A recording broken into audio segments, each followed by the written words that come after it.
and welcome once again to Elders of GMS, giving all praises to Yahweh Hashem Yahushai.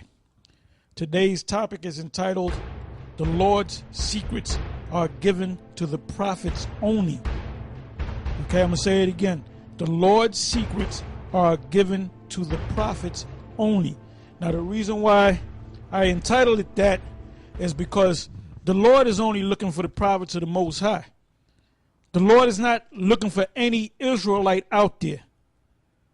All right, there's a story in the New Testament in the book of Matthew, and the elder's going to read it to give you an example of that.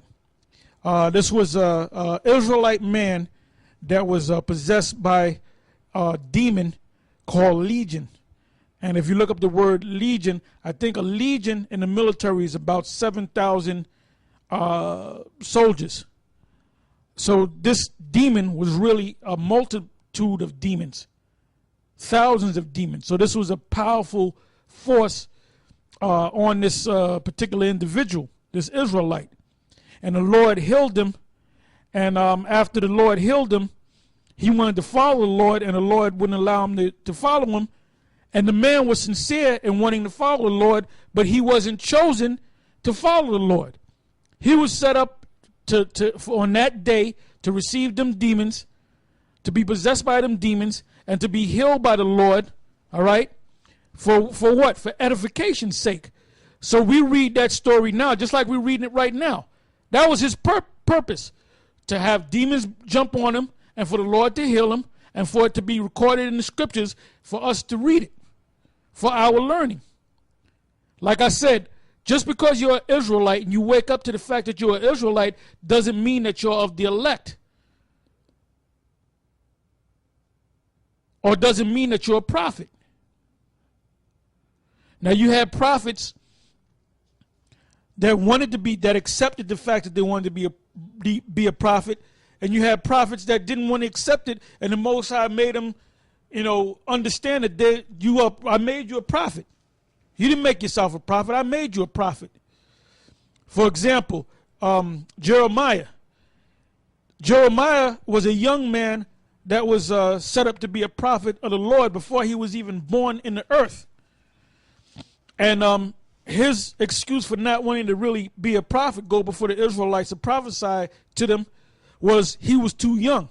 Moses said, I'm not dealing with age. Now, in the military in Israel, you had to be a certain age.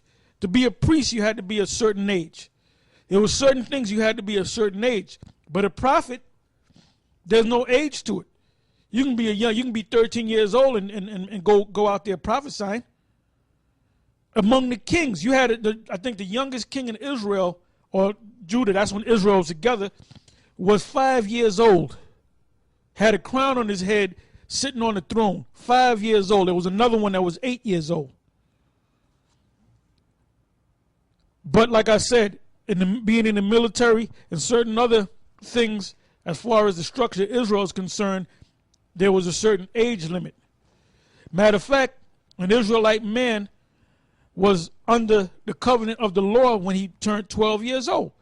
Why you think the Lord, I believe that's Luke the 2nd chapter, he went out for 3 days and his parents couldn't find him for 3 days because he was a man. He turned 12 years. It says that when he was 12 years old, he went out there and he was on his own. And his mother and his father was worried about him, and because they were worried about him, he had went back home with his parents. But really, he knew when he was 12 years old, he had that mission. Now, when he actually went out and started his so-called ministry, it was when he was 30 years old. So the Most High deals with numbers, and the Most High deals with ages. Then again, there's certain positions, like I said, prophets and kings, that didn't have no age limit on it. I read the scripture. I know you're going to jump around and you can speak on it. Okay. This is the book of Mark chapter 5 and 1. It says, and they came over unto the other side of the sea, into the country of the Gadarenes. And when he was come out of the ship, immediately there met him out of the tombs a man with an unclean spirit, who had his dwelling among the tombs, and no man could bind him, no, not with chains. because that he had been often bound and with fetters and chains, and the chains had been plucked asunder by him, and the fetters broken in pieces. Neither could any man tame him. And always night and day he was in the mountains and in the tombs, crying and cutting himself with stones. But when he saw Yahushua far off, he ran and worshipped him. Yeah, because the spirits, the demons, they know who Yahushua is. The demons on the left-hand side, or the spirits on the left-hand side, matter of fact, go to Job. I'm pretty sure you're going to it anyway.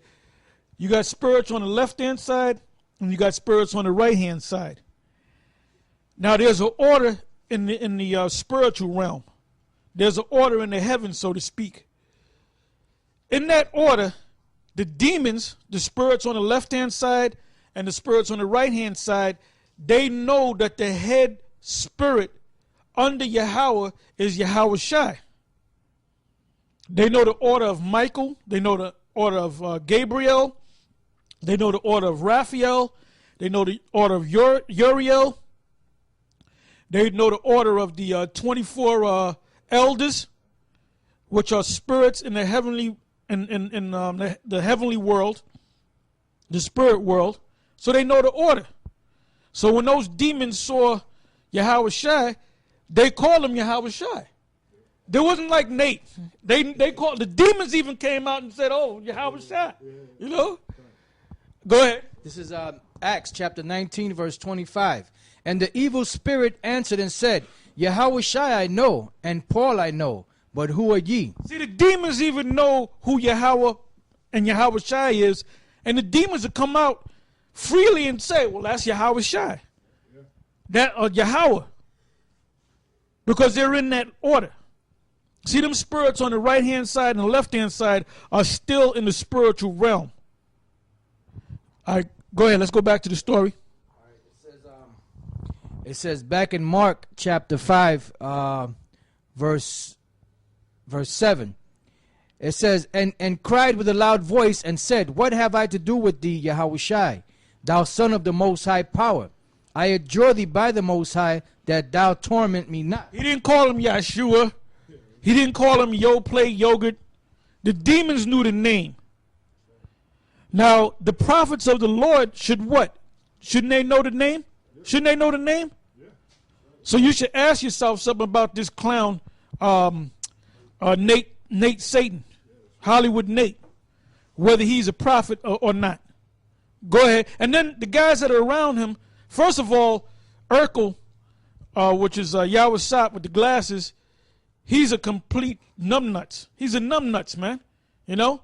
That's why he had slipped and said, what about if you ain't got it right? What you gonna do? And then even Nate had to put up a statement saying, but they could put it in your forehead. And then if you notice, he was wearing his glasses, right?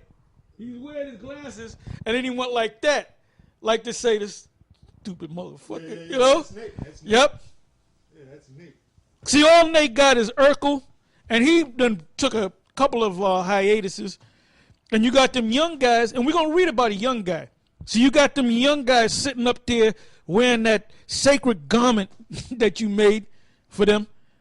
And they think that they're equal to you, man. And they're grabbing the mic and they're, yeah, you Negroes don't know this, and blah, blah, blah. And we're gonna cover that too. All right? Go ahead. It says, for he said unto him, come out of the man, thou unclean spirit. And he asked him, what is thy name? And he answered, saying, my name is Legion, for we are many. And he besought him much that he would not send them away out of the country. Now there was there nigh unto the mountain great herd of swine feeding, and all the devils besought him, saying, send us into the swine, that we may enter in.